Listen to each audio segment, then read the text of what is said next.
Stayton Budget Committee, which includes the Budget Committee and the City Council. There are most of us here, I guess. A couple of Budget Committee people missing, one of ours missing. I haven't seen Jordan show up, but I saw her name. Jordan's here. Jordan, that's fine. Okay. So I'm here. we have a budget. Good. Thank you. We have a Budget Committee meeting this evening, and it's mostly an information session. And Susanna, our finance officer, would you like to go ahead and take the show? Thank you, Mr. Mayor. Good morning, Mr. Mayor and Budget Committee members and council members. I want to thank you for joining me this evening. I really wanted an opportunity to kind of pre-lay out kind of what's been happening with the budget this year and kind of some things coming. So May didn't seem quite so surprising. So can everyone see my screen? Yes. Yes. I can. Mouse difficulties. Let's see. Go ahead. Hold on just a second. I'm having a few technical difficulties for some reason. Let me get this where I can actually see you guys at the same time. So if I can see as you ask questions. What is wrong? Okay, stop moving. All right. Now I got to stop moving. I can. Maybe my mouse is dying. I'm not sure. Come on. Okay. Let's hope this cooperates. So, like I said, I put this meeting together, or we did, so that we can kind of go through what's happening with the budget and kind of talk about, give you an update and some challenges that we're going to be facing as we start preparing and start the next budget cycle when we meet back in May. So my talking points for this evening, I'm going to talk about the role of the budget. We're going to talk about the effects of the COVID-19 pandemic and the natural disasters that we've had. I'm going to go over some financial impacts on the city from all of these, some budget changes that are happening minute by minute, the role of our fiscal policies, some of the effects that's happening with our 5-year forecast, and the challenges that we have in front of us as we're preparing for the next year's budget. So please stop me along the way and ask questions as I'm going. This is really informational, just so you guys have a really good understanding of what we've been going through and what we're walking into. So when we take a look at our city budget, we back way up and we just look at it from a big perspective. What we see really is our budget is basically 3 types of categories. Our essential services, which you see listed here, are the things that are core requirements. They're mandated by us to do. They're the things that keep the city running, and also the things that help keep the city moving forward. And so all of these are our essential services and very important as we focus on our budget. Then our second category is more of our specialty services. These are more functions that support our community. And those functions are important. And then our amenities are more of the things that improve the quality of life of our community members. These are the things that add to us the quality of living here.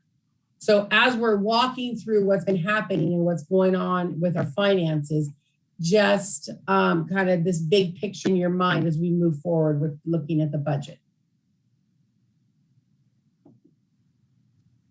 So this was a slide that I presented to council when I did our second quarter update to let everyone know where we are. And this was a snapshot of the revenues received as of 12/31/20.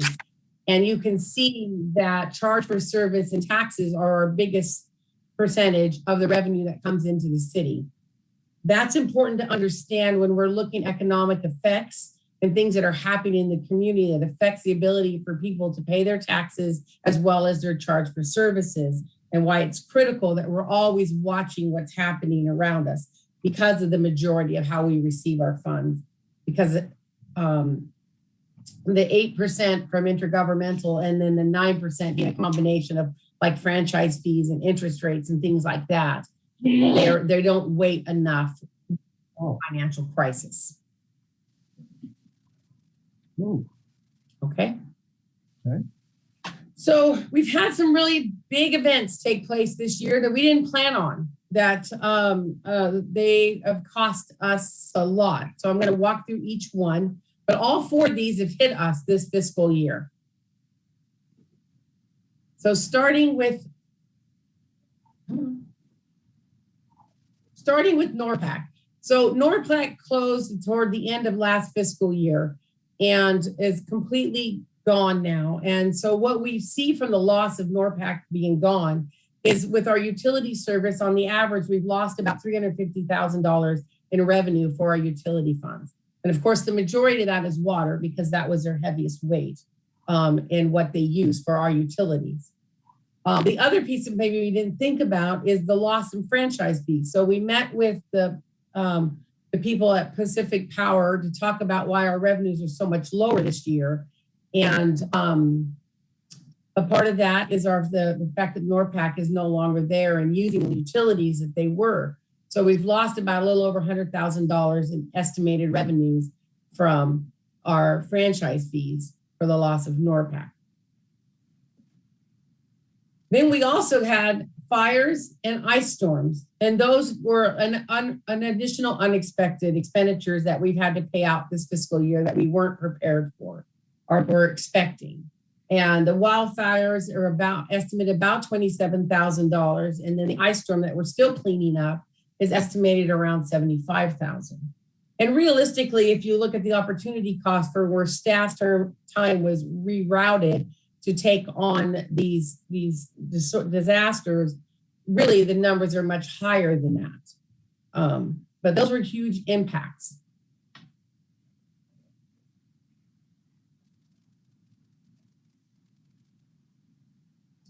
My computer seemed to have a lag in its thing. So, and then of course we're still in the pandemic. So the pandemic started right as we were writing this fiscal budget, and we had done the best we can, and we lowered our revenues and adjusted expenses in anticipation of the pandemic. But the pandemic is still going on, and it's caused some major declines in some of our revenues because of the pandemic. And it's also added costs to us that we weren't, again, prepared for. The CARES Act funds we did receive, and we have used them, and that's helped take some of the impact off of the additional costs due to all the governmental requirements involved for the pandemic.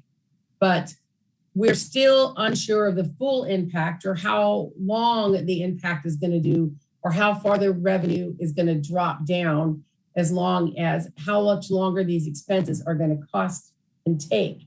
And those factors we now need to look at and put in place while we're preparing for this next year's budget, since this is an active going on. So, and what we've seen in this is when we do open, we do know that businesses have closed because of the pandemic. We do know that things are declining and what's happening out there economically. Unemployment's increased in those things. So even with opening back up, we're still unsure of how many businesses will come back. We're unsure of what the unemployment rate's really going to do. So that makes our fiscal really uncertain on what the impacts are going to do, as well as we don't really know how many are going to go back to going to social events or restaurants or theaters. When I met with, did some of the training in how to kind of navigate this, they gave an example of 9/11 that people were, once it was safe, it still took a long time for people to get back in an airplane. So we have those factors involved the same as here. We don't really know how long before we get back to business as usual.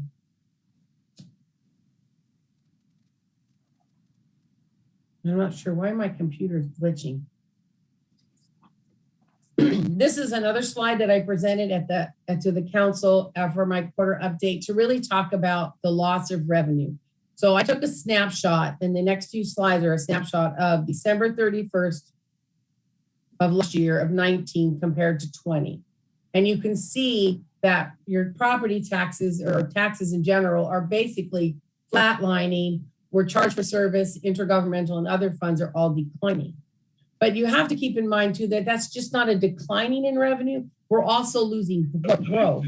And when we lose both of those together, then as we're doing fiscal planning and what maintenance needs to be done and capital projects, it makes it difficult to navigate that when we're looking at this kind of loss.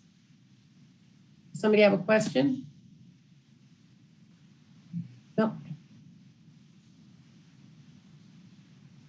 And then another slide that I presented that I wanted the committee to see is that I now took 3 years in a row. So I looked at December of 20, December of 19, December of 18 for our utility funds and our local gas tax and our state gas tax. And you can see that we have a very large decrease, over $100,000 in our utility funds, as well as 28 in our local gas and 30 in our state tax. Those numbers have major impacts on us and our ability to focus on our projects, right? And make good decisions going forward with this kind of decline. This was the snapshot of our property taxes that we have collected as of December 31st. We normally collect somewhere between 94 and 95% of what our assessed value is from the courthouse, from the county, on what we would be able to collect. And you can see by us only getting 90% at this point, we're down a lot, which is about $100,000. So our collection rate is dropping, and that's not helping either. And then when we take a look here, when we compared, you want me to let Dan in, Alyssa? She there? Okay, I'll let him in. He's got a little sign up there. So this slide I talked about in my first quarter update when we shared that what's happening. So this is looking from 2008 on for the recession. And you can see here that we have this really unstable revenue for 9 years. We're flattening, we're up and we're down, and we're not seeing a consistent growth. It wasn't until 2017 that we actually started seeing that consistent growth. And those things really affect their impact for our ability to do effective strategic planning and taking care of things ahead when it's such an unstable, rocky road. And now we're barely gaining ground back from what we've lost, and now looking at possibly losing ground again for what the pandemic's going to do to the wave of our property taxes. Susanna? Yes. This is Councilor Ort. So is any of the fact that when houses get sold and their tax basis goes up, is any of that taken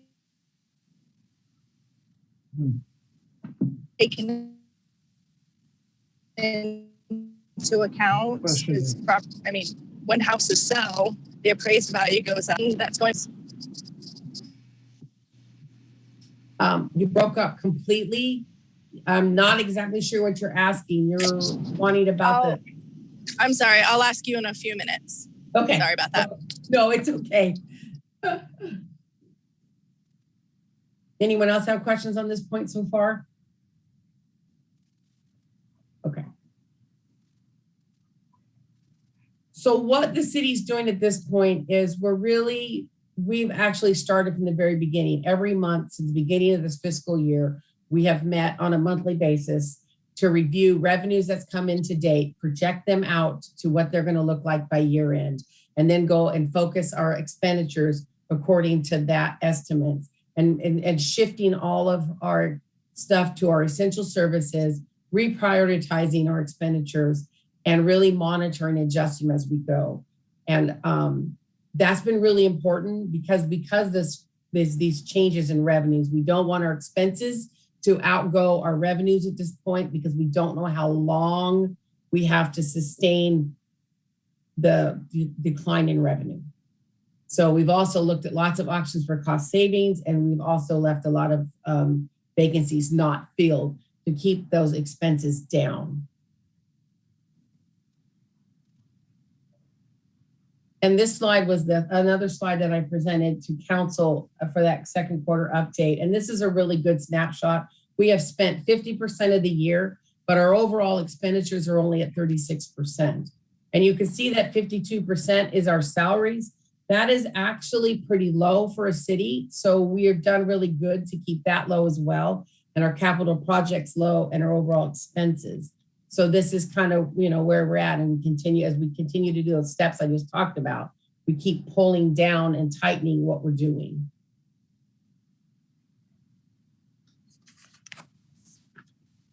And here's the capital projects. So we had $2.2 million budgeted for our capital projects. We've only done $700,000 worth of projects at this point, and that's 32% of the total of approved budget. And the capital projects that we did do were already in process. So we already had the police car for the general fund already ordered and already on its way when all of this happened. So we got the police car. The street fund has already been working with Marion County on the street projects. It was more cost effective for the savings that we've gotten from this project to complete this project than stop it. So it's better for us in the long run. And the wastewater needed to complete its master plan. It was already in the middle. If we were to stop and start over, it would cost us way more. And then of course the pool, y'all know we're working on that because we've had unexpected surprises there as well. So this kind of gives you a snapshot of how we rearranged our priorities and slowed down and had to stop some capital projects.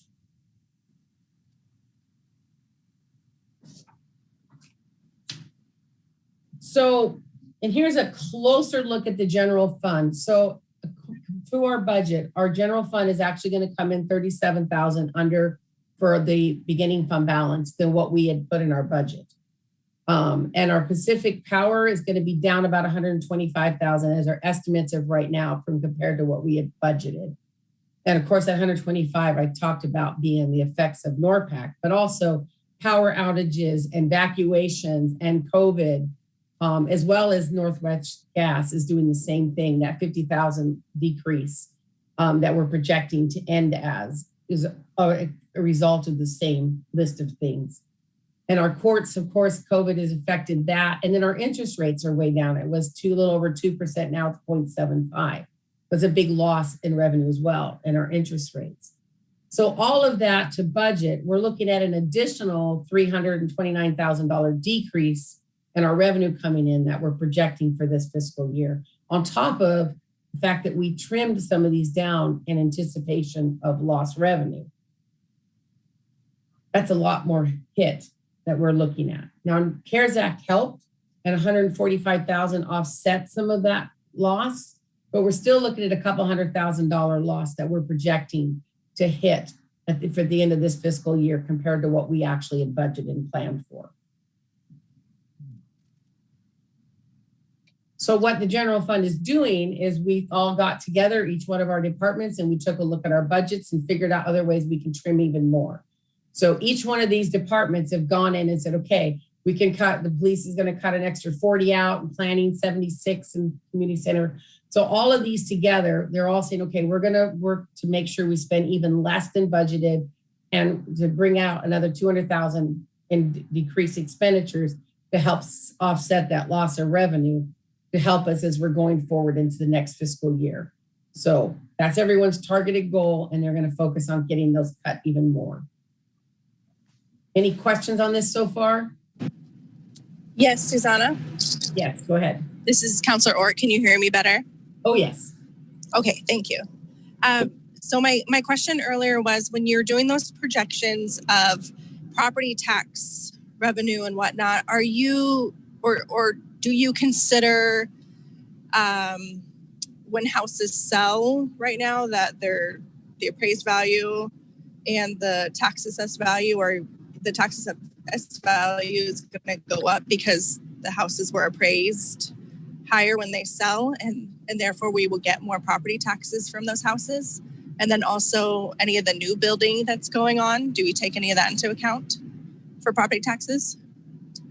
So Keith, I see you jumped in. Do you want to answer that first? Yeah, so in Oregon, because of measures 5, 50, and 47, the real market value does not equal the tax assessed value of homes.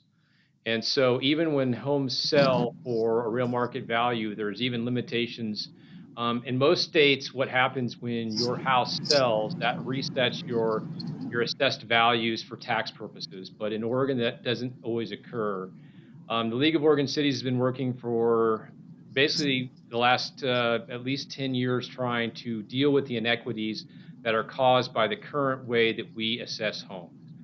So, for instance, and this, I can give an example in my neighborhood. My next door neighbor pays about half the amount of taxes I do because of the inequities created by measures 5, 50, and 47. So, and even when there is changes, there's a limitation, I think, of 3% on what an assessed value can go up per year on a home. So the market in and of itself is not a good way to do it.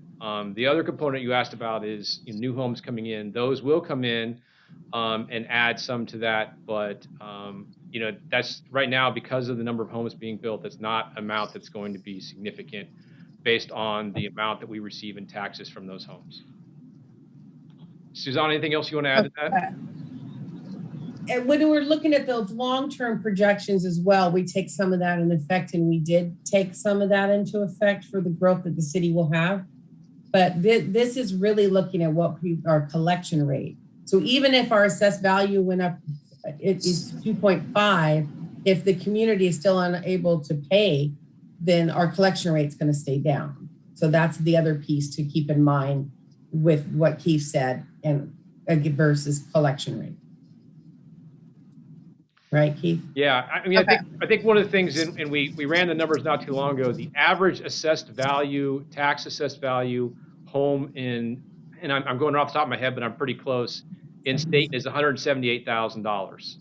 Of course, you cannot buy a house in Stayton for less than $250,000, I think, at this point. So that really is one of the big issues, is that tax assessed value is so low, and it is an area that causes confusion with taxpayers because they assume they're paying off their market values when in fact it's much different. Well, I know what you're saying, and I understand the measures and everything. I've just seen it personally happen where people's taxes have gone up because they have refinanced or bought a house, and there was a significant difference between what the seller had paid for their house and then what they have bought for their house. So I just, maybe that's a conversation for later. I was just wondering, because I've heard, and I've actually seen the taxes go up, but maybe, like you're saying, not to the extent of the market value. So that makes sense. Yeah. And I think at one point it might be helpful to have someone from the League of Oregon Cities, or even maybe the assessor's office, come and talk about some of the issues with how we tax market values and tax assessed values in Oregon. Yeah, that would be really helpful for sure. I had another question, Susanna. Okay. Slash different budgets and whatnot. Go ahead. One of them was the community center for $14,000. Can you give us a little bit more detail on that? And you may have said it before, but did you hear me? Yeah. So sorry. No, you're fine. So we've reduced the materials and services cost for the community center. Now, we did have to get a new HVAC system, and I'll talk about that when I bring the budget changes. So we did have to get that, but we've reduced all the other expenses in there. So we're not doing any maintenance to the building at all. We've cut janitorial back. I mean, we've just reduced the expenses. And really, it's the same on all of them. And planning, we're not doing the ordinance at the moment. We've cut some things. Projects aren't happening. For the police department, they're looking at operation expenses and other areas they can trim back to help offset.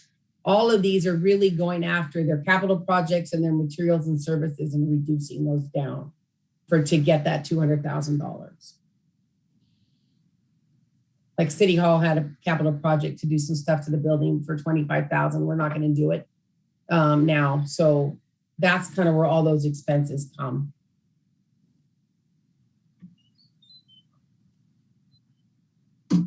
Did that answer your question, Jordan? Yes. Okay. Are any of the expenses lower at the city hall or the planning commission if we're not using those buildings as much with like electricity and such? Well, if there's one person in the building or 10 people in the building, the electricity is still the same. And so even though I'm at home in Sweet Home, I'm using my city computer right now. You're looking at my screen through my city computer.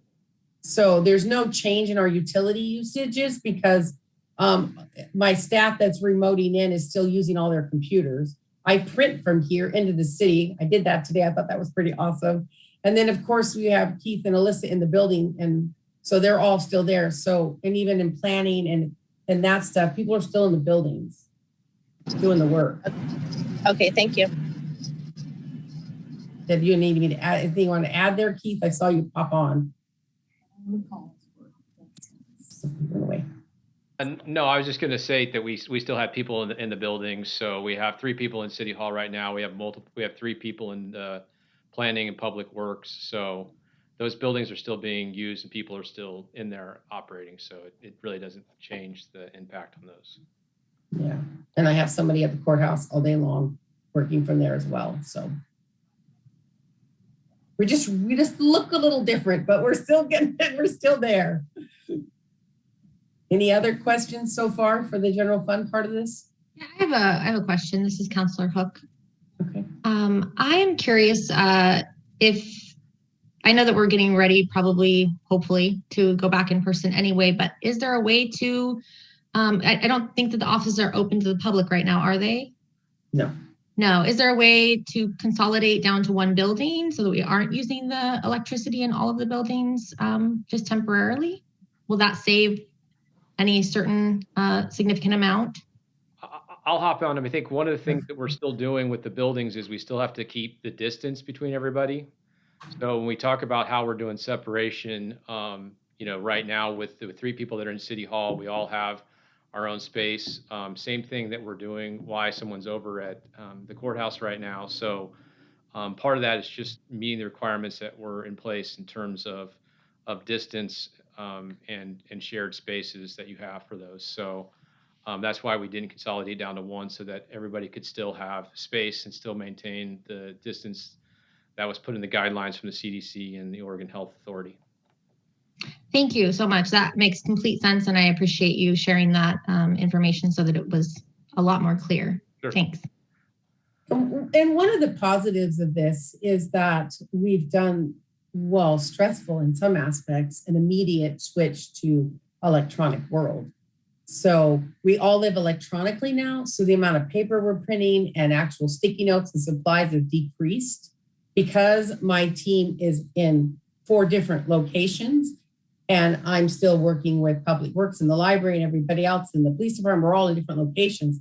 We're living in an electronic world. So we're saving a lot of money on that side of the fence.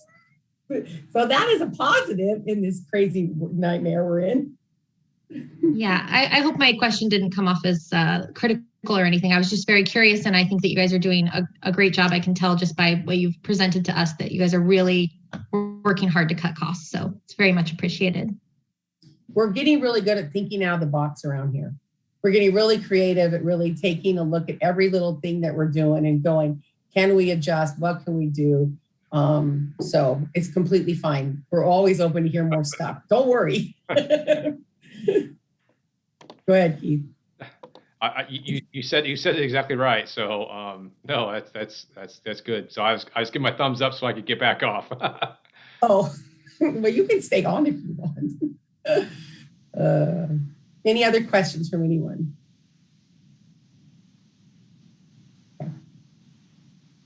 So when we look at the other fund that I really wanted to dive in a tiny bit closer to was the water fund. Now, the water fund ended up with $143,000 under budget than we anticipated.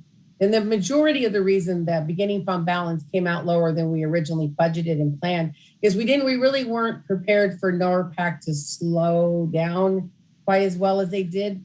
And so that has really contributed to them and some of the start of the people not paying their utility bills as we were ending last fiscal year.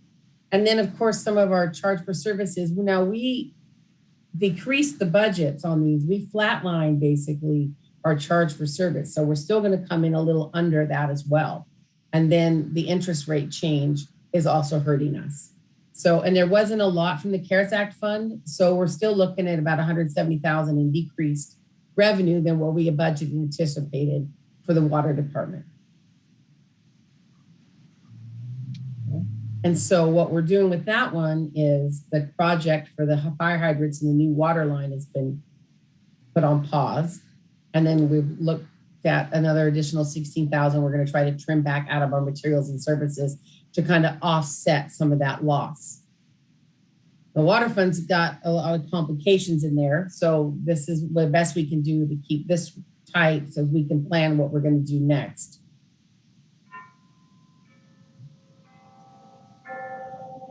So I hope this kind of gives you a really good understanding of kind of what we're living in minute by minute right now and why we keep adjusting as we're going and watching so closely at what everything is happening so we can stay in front of this downward slope. Any questions on any of this part so far? More questions, I should say. So the next big piece is our fiscal policies. Now, in my show for a second, I have it here, let's hope it didn't go away. When you're on our city's website and you go to where our budgets are, and you pull up our budget, here's our budget for this fiscal year that was approved that all of you know, but I wanted to kind of walk back to where this is as we're preparing for meeting in May. So I should have uploaded it first, but anyway, so here's your budget. If you go to the back of the book, our 5-year projections. Whoop, I went too far. Nope, now I'm totally messing this up. Boy, I'm really good at this. Can you guys see this? Okay. Oh, there we go. So now let me go to where I'm trying to really get you to go. I went too far. So in the back of the book, before the 5-year projections, is our fiscal policies. So this is where they are for you guys to review. They start here on page 115. Those are our fiscal policies. That's where they are. You guys can go there, can refresh your memory, check through them as you're preparing for us to meet in May, okay? But I wanted you to know where that's at. Did I do that too fast? So you guys got that, okay? Okay.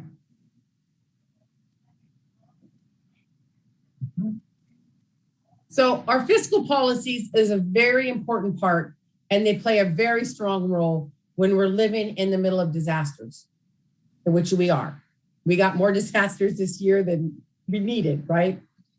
Our fiscal policies are really there for our purpose for managing the city funds. That's what they're for. And they're there to help us make decisions when we're doing our short and long-term strategic planning.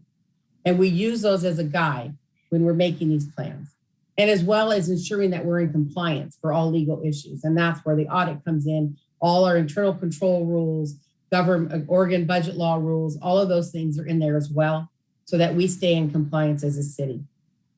So understanding that that's what these policies are doing, then we take the next step and take a look at why. So it is best practice for a city to have a fiscal policy. Everywhere I've ever been, we've always had fiscal policies, and we always use those as a guide. And it really defines how healthy our city is by how the budgets look and how our policies are designed and how our projections go out forward. Now, the city started putting these fiscal policies into place in 2017 and really started then on all of what is involved in that maintenance plan, capital projects, strategically planning out when they need to be done, like the sand beds and stuff, for example, how often those need to be replaced and that kind of stuff. So This is something that is still new to the city in some aspects, but it's a part of. Now, we haven't had enough time to really build our fiscal policies to the point for this pandemic to hit. So we still have some crises going on that we're now in struggle with preparing to fix them. And part of not having the fiscal policies in place and doing that long-term strategic planning and really putting those numbers in place when you're looking at the 5-year projections and you saw down at the bottom all the maintenance and plans at what year each thing needed to get done and change, what year the roof needed to be done or any of those projects. These are some consequences that have come from that delay in these planning. Our sand filter beds is a serious critical issue right now. We seriously need to get that done, and we're in the middle of a pandemic and losing revenue. City Hall building got pushed back. The police department's building got pushed back. The pool, we already know the crisis under the Jordan Bridge was not even safe to walk on, right, for a while there. We finally got that fixed last year. And the community center needs some attention as we're in the facility studies. So these are just some of the effects from those not having those plans in place. Keith, did you want to add to this part?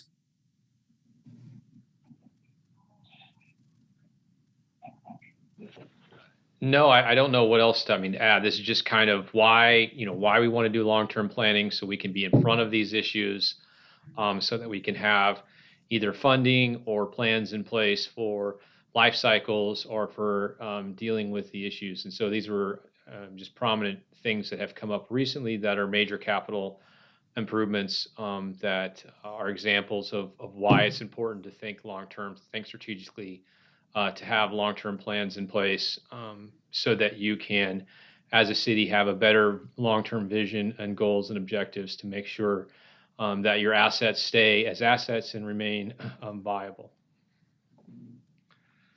One of the things that, I've been saying that since I started, how we look at our expenses, the path for the pattern, today, what we're doing, and the effects on tomorrow. One of the changes we did as we're writing our budgets right now is they're writing their budget with their 5 years right next to it. So they see the impact instantly as they're making their decisions on their writing their budgets right now. And as they're adjusting their maintenance plans on what needs to be fixed. So those are now really in front. So now we wanted to bring that here as well. So when you're looking at the bottom of your 5-year projections, when you see meets policy, doesn't meet policy, it's really talking about the reserves that are in place. So each type of fund has a different rule for what we need at this point to be in place. So for example, the money that receives property taxes, there needs to be 5 months of revenue sitting there on July 1st.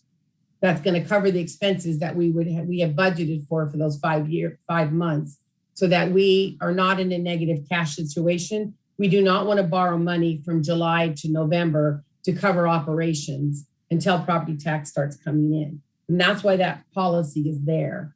And then when we're looking at other funds for like the ones that are living on charge for service, we want to make sure that we're at least 60 days in front of the expenses that are there. And then if there is any debt loan, we have a whole year of the loan in the reserves to cover, so we don't lose our good standing with our debt services that we have.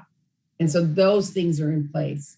When you're looking at internal funds, that's basically your public works admin.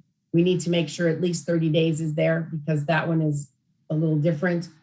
So, when we look at the reserves that we need in our capital, our contingencies are for something could happen this year and we might need to use the funds. Now we've had a lot of those, something could happen this year. But since we were already in the pandemic and already stopping and slowing down our expenses, we didn't have to come back and get into those contingencies as much for the ice storm and the fires. But if we hadn't, this is what this money would be doing. And that's why it's using 5% at this point for any of those emergencies that we would be covering. So that kind of gives you a big picture of what those reserves are, what they mean by that as you're looking at those 5-year projections. Any questions on that part? Okay.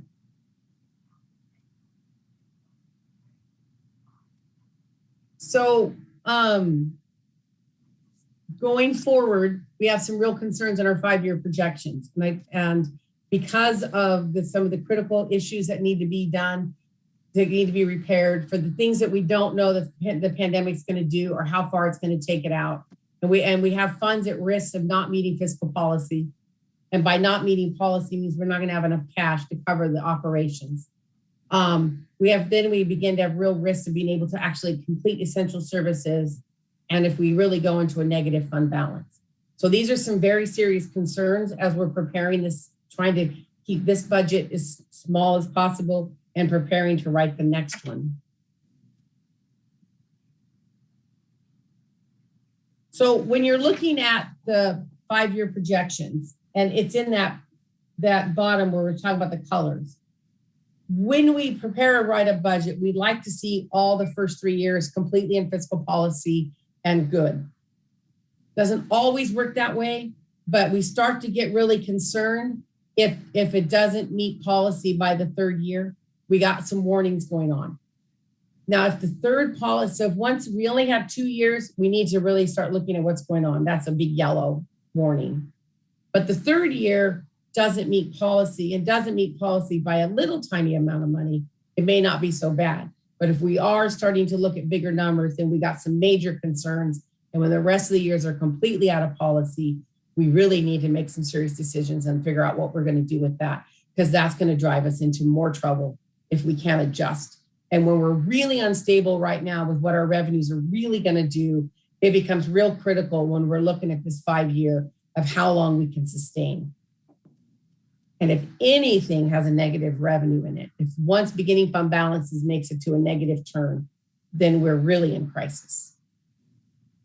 Does that make sense when you guys are looking at this current budget and you're looking at last year's 5 projections when you go back through? Does this make sense?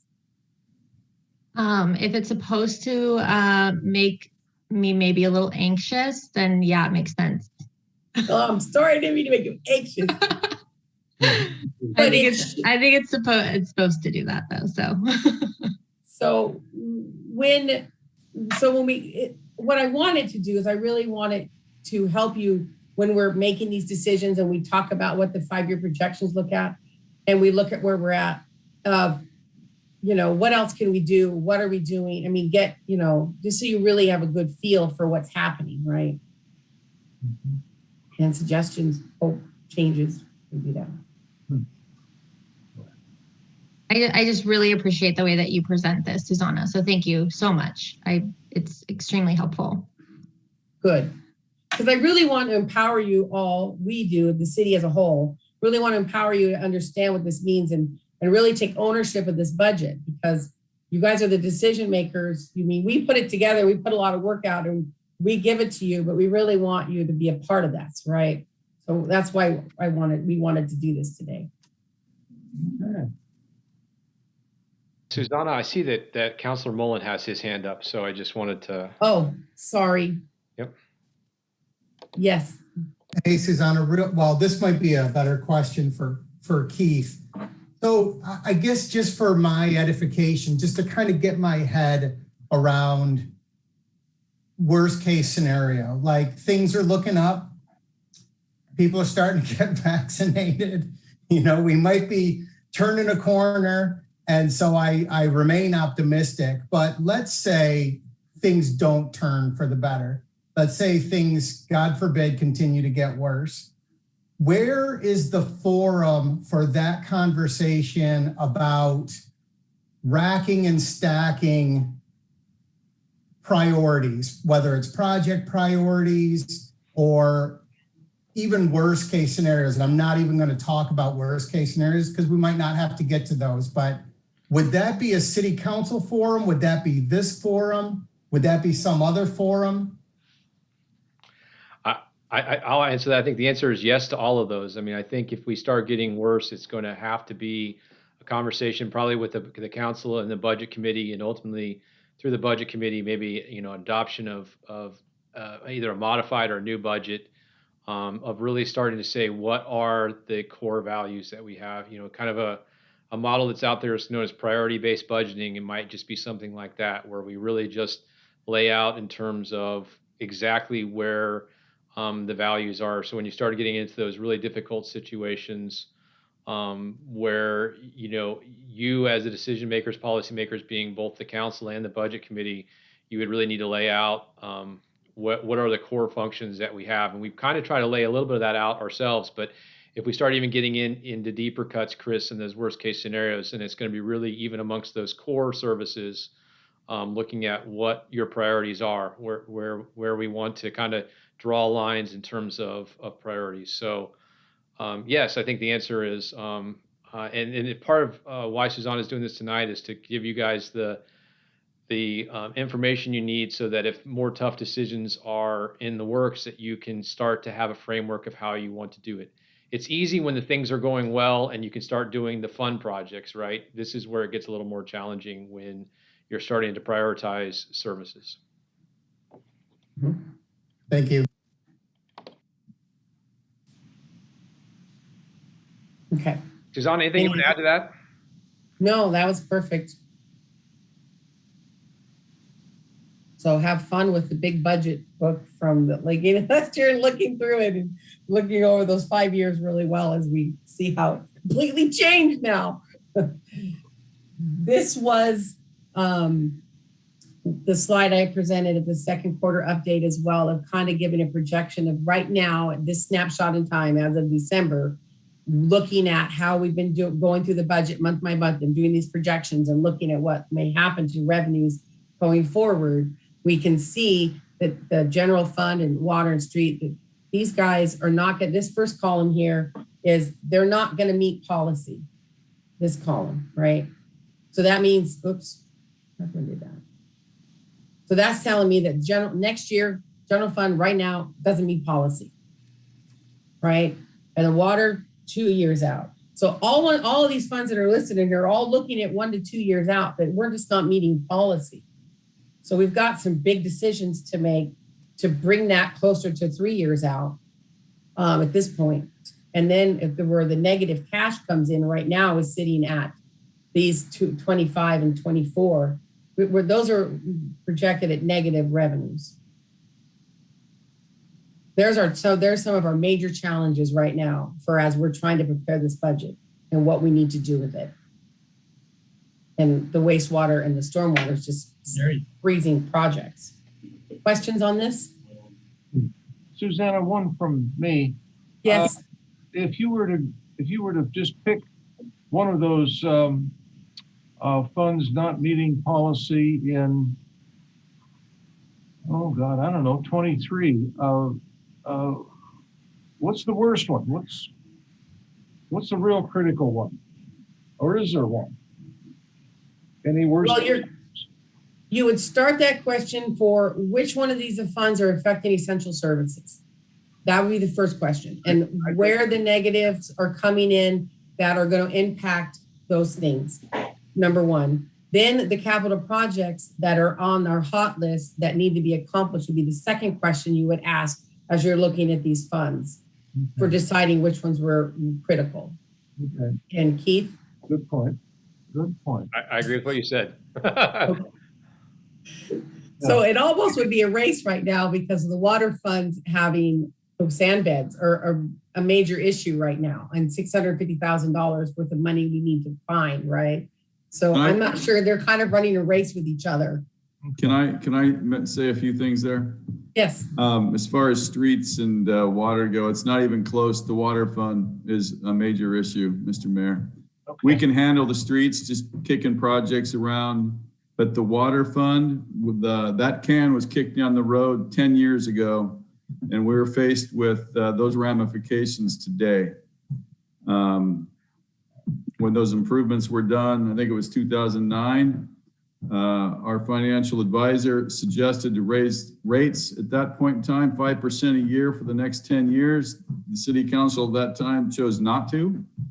And we're paying for those improvements out of our water fund each month versus raising rates. So long story short, the water fund, it's in serious situation, and we'll need to be talking about that soon. I thought we were going to talk more about that tonight, but I guess it could be in a future time.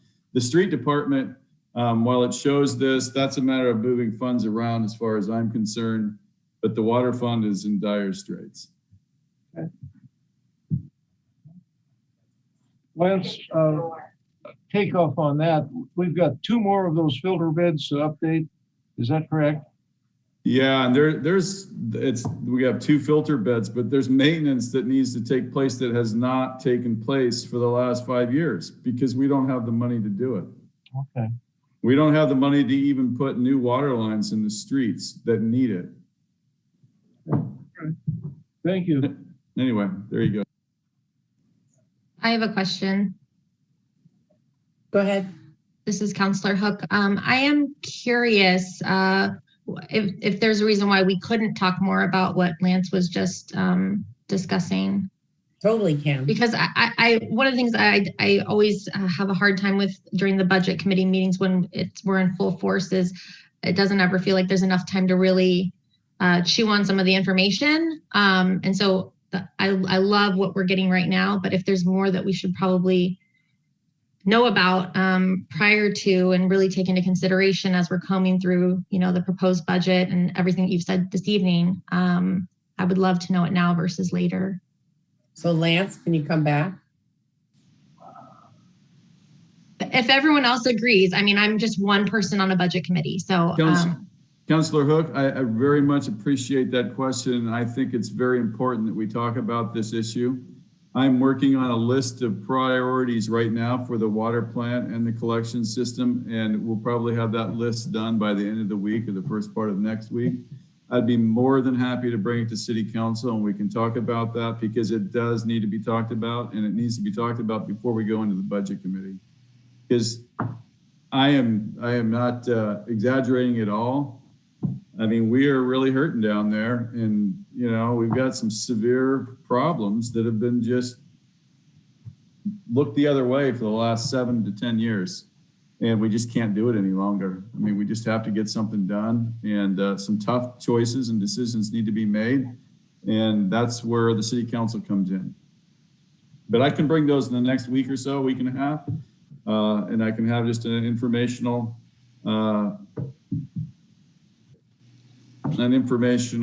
exhibit for you folks, and we can ask questions then. Tonight, I'm not prepared for it because I'm still crafting that list. Would it be appropriate to maybe invite the budget committee to that Zoom meeting by chance to listen? I'm more than happy. They're available? The more the merrier, yeah, because these are tough decisions. I understand that.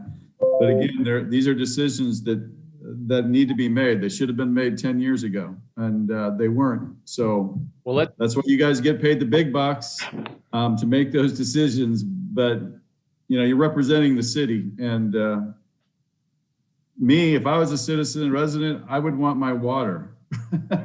That's an essential service, right? We all need water. We all need air to live. And it's important that we have clean water. So I'll step back and say, we have discussed this some in the past too. It was, I think, just shortly after Councilor, you took office that we came and started talking about some of the challenges and began a process of doing rate increases on the water each year. So that was part of trying to address some of those needs that as we started doing those capital improvement plans, those 5-year plans.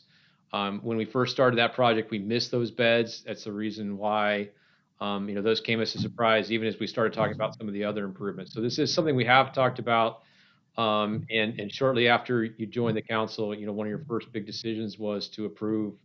And it's been part of our budget, but to approve those rate increases to try to give us more resources for our water fund to pay for the water. And we do have a plan when our master plan is done to do a rate analysis and a rate study as well. Kind of what was done. Lance keeps referring to 10 years ago, there was a study that was done. So to bring forward that study with the information to really give the council good information to make informed decisions about those long-term plans and the cost of the infrastructure that's going to be needed for those entities.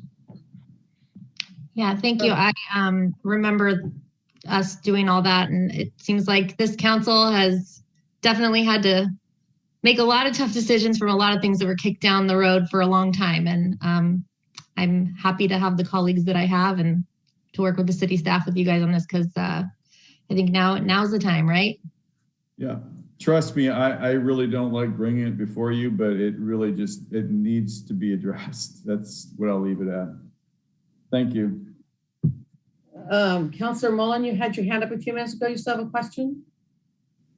Well, I was just going to step back into the philosophical, like I wax philosophical like I always do.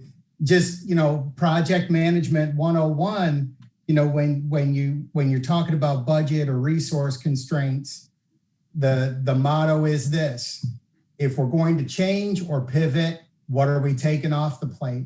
And so, I think that's going to be the complexity of the conversation is, if we're going to move money from one thing to another or toward this other thing, where is that money coming from when we're already strapped, right?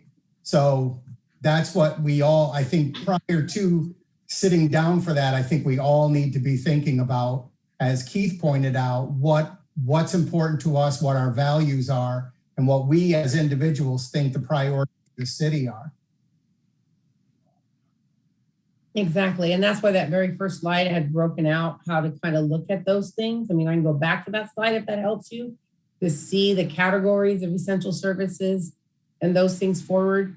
Because if you already know when you're going to be putting those sand beds in and you're preparing and adjusting, your utility funds rates need to support the current work and the future work that's needed for those utility services. And when all of those things are in place and you're planning accordingly and you're fiscally sound by those policies, when the crises come like now, and you say, okay, so we're not going to change the roof this year, we're okay, we're going to change it next year or whatever because of that. But when it's already been down the can too many times, we have more problems right now to get all of this addressed because of this layers continue to get built. And so this is being a polite way to give you the big picture to help you see that as we're going forward. Yeah, I think that it's also important to point out that, we're in a place where none of our community members can probably afford, extra rate increases or anything like that as well. So, we're definitely in a pickle and it's a balancing act. And I want to take just one moment to tell anyone that's watching, please sign up for public comment at our council meetings. And that's really important, a really important time for you guys to come forward and tell us what's really important to you guys. So please, if you are watching or someone that's interested in what's going on in the city, we do have, council meetings on the 1st and 3rd Mondays of the month. Yeah, one other thing, I think, Susanna, I think on the previous slide, you said that the loss in charge for water services from Norpak was about 130,000, I think. Yeah, 230 from the just the revenue itself from Norpak, and then the franchise fees goes to the general fund. But yeah, utilities have lost 350,000. Yeah, so that's all four of them. Right. So that's, if we break that out, that's 100 plus homes, regular homes worth of services that we are not going to get back unless somebody else takes over that building. So that's not something we can really easily make up for with additional rate increases. That's a massive loss there. So it's just a little perspective on that, I think is necessary. Right.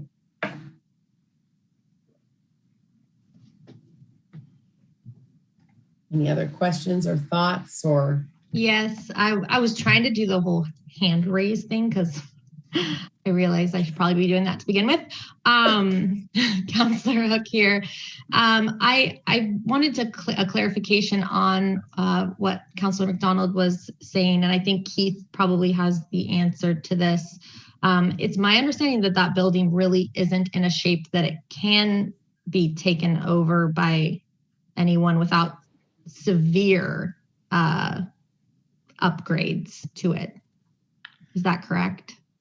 I would say that there would be no anticipation going forward that it could operate as a canning facility or as a processing facility without massive upgrades. And I don't know how much I can and can't say publicly. I don't know where it's my place, but let's just say that the anticipation of that building being used going forward is pretty low, and there would be challenges for any entity that wanted to go in and use that facility.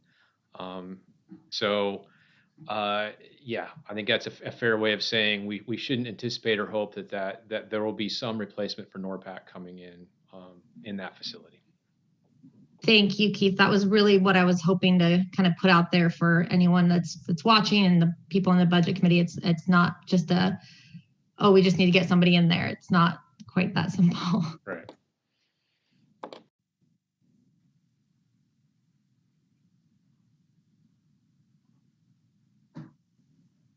Other things? Because at this point, this meeting was really to help you kind of get a really good perspective at the current challenges that we're facing, some of the challenges for the future that we have going forward, some of the challenges from the past that have affected the future, and then kind of give you some tools to help you be ready for when we meet in May. Any other questions you have or things? Because that completes my portion of the presentation. Yes, I have a couple of clarifying questions that I wasn't sure if I would need to ask right away, but on the budget, the slide packet that we have, I think it's slide or page number 19, it's the budget changes general fund one that has the police department, planning, community center, administration, and city council. I just wanted to clarify that $197,000 is what you guys have worked on additional savings, or is that losses, like additional losses? This part here is what we're planning to try to save. Perfect. And then the same with and rewrote the budget is what we basically did, but the rewrite of this budget was way too big to take to council for approval and have to do a full blown supplemental budget with public hearing, all that. So we just said, okay, this is what we're going to do. Our goal is to not spend this much more money, keep it under for sure to help us adjust to that loss of revenue. Great. And then, so that's the same with the water fund slide as well. Yes. And I think those are the only ones. So Lance is planning on trying to reduce another additional $16,000 in expenditures and not do that project at this point. Great. I thought I understood, but I wanted to make sure. Thank you. Yeah. Yes, Ben? Yes, just to clarify, these are goals. There aren't any actual concrete actions behind these goals yet, correct? These are kind of, or am I wrong there? Are there things that we've actually done to save that money? We're actively doing it, yes. And our goal is when we get to the end of June 1st, that we're going to see that kind of savings from all this hard work we're doing. Okay, so is there, what I want to know is, can we make available, or can I see what exactly specific actions we're taking to save that money? From which one? Either one, the water fund or the general fund. You're looking at it, Ben. So we each year we're not supposed to. We replace old fire hydrants that are antiquated and they're not to current standards, and we'll replace water lines in our streets that are undersized and they can't support fire service. And so we budget $100,000 every year for that. Well, guess what? This year we're not going to be able to do that. Same for materials and services. The materials and services incorporates about 15, 16 different light items. And I think over the total of the 15 light items, we're going to save $16,000. I couldn't tell you which line items for what, but over the total of 15 light items, we're going to save $16,000. Okay, that's good. I get that. I guess I was looking more at the general fund stuff. Like it says, for the police department, we're going to try to cut $40,000. Is that from a reduction in hours, or what is that exactly? We're not touching staffing where this is all, except for the vacant positions that are already out there. This is really looking at materials and services and capital outlay projects and taking that combination of line items and then shrinking them down. So the police department's looking at their 1620 materials and services and adjusting them down in places they can adjust to try to save an additional 40,000. Planning's doing the same thing. The planning does have the ordinance position that we didn't fill. So a big majority of that 76 is that position not being filled, and the cost for gas and uniforms and travel for that position is trimmed out. And then a bunch of the contract services for projects has been trimmed down because they're not happening. The community center is all materials and services. And then for the police, for the admin and council, it's that grant we didn't give. It's the capital project we didn't do at City Hall. And then the rest is a combination of materials and services with reduced expenses. Susanna, I think for Councilor McDonald, if you go to the document that Susanna showed us, the proposed budget, the stuff that she was just talking about, you can find the council and mayor budget line items and compare them from the last year on page 46. So some of those line items have the details in there for you.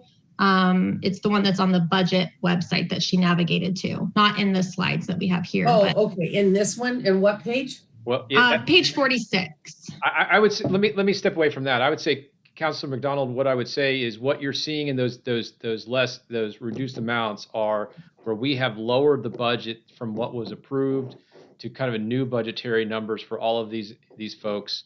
So basically the spending authority and different line items for administration, for the police department and planning were all reduced to try to get to this savings amount here. So this was kind of a piecemeal of all of that. So the total savings you're here are where we reduced line item spending authorities down to have new spending authority maximums in order to try to save this money. I got you. Okay, thank you. Yeah. And this is our goal. We're trying to. This is what we're planning on doing, right? Yeah. We volunteered to do this. And I guess, since this has taken a darker turn than I thought it would, I think there's a couple things.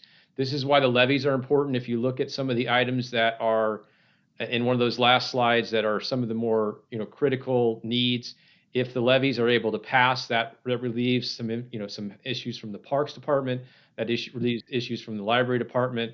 That reduces some general fund support that comes from those entities as well. So all of that, if we can pass the levies, immediately helps with our long-term forecast. The other thing that's out there is there has been, new government monies that have been passed that we're expecting. The amount and the conditions on that money is still we're waiting to hear. So that's out there. So we're waiting to get more information so we can kind of see. But for now, what we're trying to show is this is where things are standing. So if the levies don't pass, this forecast is really highlighting that. If the levies do pass, then you can start to see the relief in some of these other funds, and suddenly our situation becomes a little bit better. And we're going to approve the budget with no levy. There won't be enough time to have the levy and the budget approved. So the budget will be written without levies. And if the levy passes, then we'll be bringing you a new budget change afterwards. So just keep that in mind as well, that all of this is going to be focused on those not passing at this point. You can't write a budget on hopeful wishing. You've got to write a budget as worst case scenario and then go forward from there. That helped you as well. It's a lot easier to spend money that we didn't plan we had than trying to unspend what's already gone. Very good. Absolutely. Is there anything else, Susanna? That's all that I have, unless anyone else has any other questions or. Okay, then I really want to thank all of you for your time. I really hope this helped prepare you for what's coming up when we meet again in May. Okay. Thank you, Susanna. You're welcome. And thank you so much. Yep. Are we done, Thanks, Susanna? folks? You're welcome. Okay, let's call it for tonight. So we'll see most of us next Monday at 7, and some of these things will get kicked around some more. Lance will have a report for us, I hope. And